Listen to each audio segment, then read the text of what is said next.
నమస్తే అండి. నేను మీ రచన. నేను ఇవాళ మీకు వాంగీబాత్ తయారు చేయడం చూపిస్తున్నానండి. నా వీడియోస్ లైక్ చేయండి, సబ్స్క్రైబ్ చేయండి, బెల్ ఐకాన్ ఆన్ చేయండి. వీడియోలు మిస్ అవ్వకుండా వస్తాయి. వాంగీబాత్ తయారు చేయడం కోసం ఒక బాండీలో 2 టేబుల్ స్పూన్ల ఆయిల్ వేసుకోవాలండి.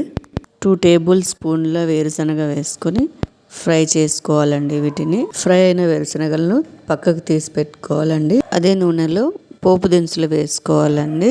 జీలకర్ర, ఆవాలు, మినపబేళ్ళు, శనగబేళ్ళు కాస్త ఫ్రై అయ్యాక 150 గ్రామ్స్ వంకాయలు వేసుకోవాలండి ఆయిల్లో. అలాగే పచ్చిమిర్చి కూడా ఒక 2 చీలికలు వేసుకొని లైట్గా ఫ్రై చేసుకోండి. రుచికి సరిపడా సాల్ట్, చిటికెడు పసుపు వేసి ఫ్రై చేసుకోండి. వంకాయలు కాస్త ఫ్రై అయ్యాక ఒక చిన్న టమాటోని కట్ చేసి వేసుకోండి. ఉడికేంత వరకు కాస్త లిడ్ మూసి సిమ్లో పెట్టి ఉడికించుకుందామండి. ఇదిగోండి, ఈ మాత్రం ఉడకాలి. తర్వాత ఇందులో తీసి పెట్టుకున్న వేరుశనగలను కాస్త చిదిమి అందులో కలపాలండి. అక్కడక్కడ మెత్తగా ఉంటుంది, టేస్ట్ బాగా వస్తుంది. ఎక్కువ చిదమకండి, లైట్గా చిదిమేసి వేసుకోండి.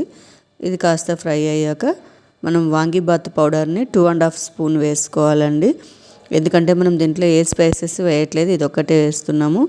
ఇది ఎలా తయారు చేయాలనేది సపరేట్ వీడియో ఉందండి, దాన్ని కూడా చూడండి, మీకు తెలుస్తుంది. అదండి వాంగీబాత్ పౌడర్ 2.5 స్పూన్ వేసుకోవాలండి. ఇది నేను ఇంట్లోనే తయారు చేశాను, దీని లింక్ కూడా పెడతాను, మీరు తప్పకుండా చూడండి.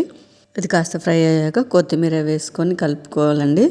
తర్వాత స్టవ్ ఆఫ్ చేసేసి నేను ఇక్కడ 100 గ్రామ్స్ రైస్ చేసుకున్నానండి. రైస్ చేసేటప్పుడే కాస్త సాల్ట్ వేసి రైస్ వండుకున్నాను, అందుకని నేను ఉప్పు తక్కువ వేసుకున్నాను. మీకు కావాలనుకుంటే అడ్జస్ట్ చేసుకొని సాల్ట్ వేసుకోండి.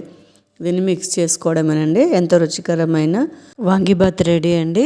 ఇది చాలా త్వరగా అయిపోతుంది, మసాలా ఒకటి చేసుకోవడమే అంతే. వాంగీబాత్ పౌడర్ తయారు చేయడం లింక్ పెడతానండి, చూడండి. ఇదిగోనండి, ఎంతో రుచికరమైన వాంగీబాత్ లంచ్ బాక్స్కి త్వరగా అవుతుంది. మీరు ట్రై చేయండి, మీకు నచ్చింది అనుకుంటాను. మళ్ళీ కలుస్తాను.